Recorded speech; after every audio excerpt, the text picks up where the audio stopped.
आजकल social media पर OCD को मजाक बना दिया है। मजाक में भी मीन्स रील्स बनती है, मेरा परफेक्शन वाला फ्रेंड, और उस पे रील्स बनाते हैं। लेकिन ओसीडी कोई परफेक्शन तक ही सीमित नहीं है।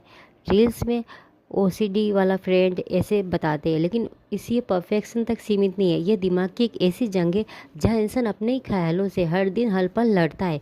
जिसे होता है ना, वह इसका दर्द समझ सकता है। हर कोई इसका दर्द समझ ही नहीं सकता, महसूस भी नहीं कर सकता। रील्स में ओसीडी मज़ेदार होती है, लेकिन असर ज़िंदगी में नहीं। ओसीडी इंसान को अपने ही मन से लड़ाई होती है। वो जो कुछ भी करता है वो शौक से नहीं, मजबूरी में करता है, ताकि उसे बार बार वो ख्याल ना आए। क्योंकि आप ही सोचिए ना, एकदम से जैसे ओसीडी होती है तो वो इंसान को खुद को पता होता है कि अरे मैं पहले तो ऐसा नहीं था, अब मैं ऐसा क्यों हो गया। पहले तो मैं ये सब कर लेता था, अब मुझे ये सब करने में हेजिटेशन क्यों होता है। और आजकल तो चलो सबको पता है कि ओसीडी एक मानसिक बीमारी होती है, लेकिन आज से अगर हम 15-20 साल पहले देखें तो इतना लोगों को इतना इसका नॉलेज भी नहीं था। और जिसको भी होता था ना, परिवार वाले भी परेशान होते, फ्रेंड्स भी परेशान होते, वो इंसान भी परेशान होता। तो लोग डॉक्टर के पास तो जिसे जाते ही, और मतलब बाबाओं को, साधु को कुंडली उंडली भी दिखाते, या मंदिरों में भी जाके पंडित को पूछते कि हमारा बच्चा ऐसा कर रहा है या ऐसे कर रही है, तो वो कुछ उपाय बताओ। फिर वो भी बोलते कि शिव मांस ऐसा करता है तो शिव जी को जल चढ़ाओ। लेकिन जिसे ओसीडी होती है ना, किसी किसी को इस वे में होती है कि शिव जी का मंदिर तो ऐसे खुला रहता है तो वहाँ जानवर भी आते हैं। मीन्स सबको एक जैसे ओसीडी नहीं होती, सबको अलग अलग वे में होती है। कोई मतलब भगवान के मंदिर जाने में भी ऐसा सोचता है, अगर वहाँ पे वो जानवर कुत्ता उत्ता देखे या दरवाज़ा खुला रहता है ऐसा कुछ देखे, तो वो उसे उस मंदिर में जाने में भी ऐसा होता है। फिर वो घर आके मतलब वो कपड़े भी चेंज करता है, हाथ मुँह भी धोता है। तो सब लोग सोचते हैं कि देखो मंदिर जाके भी इतने नाटक कर रहा है, भगवान के यहाँ तो सब साफ होता है, ये थोड़ी ना होता है, ऐसे थोड़ी ना कुछ गंदा होता है। लेकिन उसे लगता है, और कोई उसे समझ नहीं सकता, इसलिए वो सब ऐसा करता है। कोई अपने कोई उसके पल बेड शीट पे बैठ जाए तो कोई अपनी चादर बदलता है। किसी को कीटाणु का डर होता है, कोई लाइट, गैस, दरवाज़ा बार बार चेक करता है। बहुत वे में होती है, लेकिन वो ही इंसान समझ सकता है जिसे हुई है, बाकी सब तो पागल समझते हैं। और है ना, जिसको भी होती है ना, मान लो अगर कोई कॉलेज जाती है, उस लड़की को उस उम्र में हो गई, तो उसकी पढ़ाई कितनी डिस्टर्ब होती है, उसके फ्रेंड सर्कल कम हो जाते हैं, वो उसका यहाँ वहाँ आना बंद हो जाता है।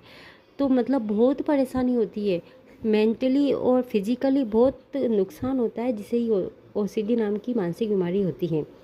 इसलिए आप सबको भी अगर जिसे है तो आप टेंशन मत लीजिए। कोई समझे या ना समझे, भगवान तो समझते, वो सब जानते कि ये ऐसा क्यों कर रहा है, और हमें किसी को कोई सफाई देने की ज़रूरत नहीं है।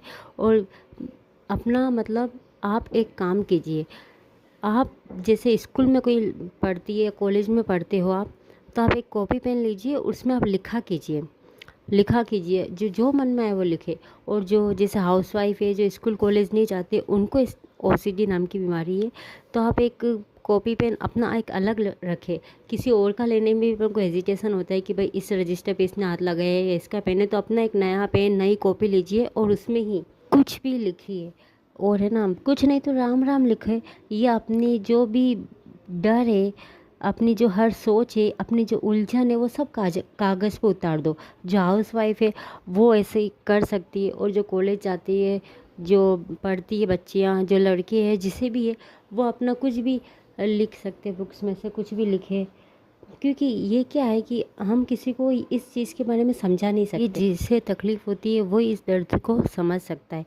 और जिसे ओसीडी को 10-12 साल, लंबे साल हो जाते हैं ना, मतलब ये चीज़ ठीक ही नहीं होती, तो धीरे धीरे ना इंसान है ना समझ जाता है कि अपने मन को कैसे जवाब देना है। और है ना वो बस अपन को हार नहीं माननी है। कितनी तकलीफ़ होती है, लोगों को तो बस मजाक लगता है कि पागल है क्या, बार बार हाथ धोना। इंसान खुद ही मन से भी थकता है, फिजिकली भी थकता है, हाथों में खून तक निकल जाता है, इतना वो हाथ धोते हैं। और अगर किसी बच्ची को या किसी मेल फीमेल को पढ़ते वक्त कॉलेज टाइम में ये सब बीमारी हो जाए, तो फिर सोचो ना उसके करियर पर, उसके कितना उसको फ़र्क पड़ता होगा, वो कितना दुखी होता होगा मन ही मन। वो अपनी मतलब वो चाहकर भी कुछ नहीं कर पाता होगा। उसकी कितनी पढ़ाई की डिस्टर्ब होती होगी, वो बाहर जाना, दोस्तों का से घूमना, कितनी सारी चीज़ों पे इफ़ेक्ट हो जाता है, पूरी लाइफ चेंज हो जाती है। इंसान बिल्कुल बदल जाता है, वो पहले कैसा था और ओसीडी के बाद बिल्कुल वो चेंज हो जाता है। इसलिए मैं कह रही हूँ, अपने पर्सनल एक्सपीरियंस से कह रही हूँ, आप लिखिए। क्योंकि मुझे लगता है लिखने से बुद्ध स्ट्रोंग होता है, बुद्ध गृह मजबूत होता है। इसलिए हाउसवाइफ हो या कोई भी कॉलेज की लड़की हो या जो भी हो, आप एक रजिस्टर पेन लीजिए और उसमें जो मर्जी है वो लिखिए, लेकिन आप लिखना शुरू करें। आप जितना ज़्यादा लिख सकते हैं उतना लिखिए। अपने आप को हारने मत दो। भगवान उसी को दर्द तकलीफ़ देता है जो उसे सहन कर सकता है और उससे जीत सकता है। इसलिए भगवान ने आपको ये बीमारी दी, वरना और भी लोग हैं उनको भी देते।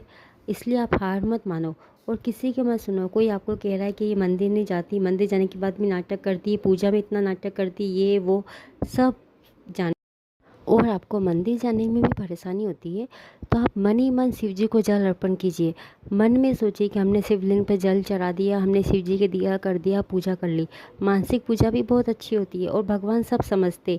इसलिए बस हार मत माने और किसी की नहीं सुने। और बस मैं नहीं जानती मैंने ये वीडियो क्यों बनाया, बस मैं बैठी थी तो मुझे ऐसे ख्याल आया और मैंने बना दिया। आपको कैसा लगा, आप में से किस चीज़ को ओसीडी, आप प्लीज़ मुझे बताना कि आपको ये वीडियो कैसा लगा।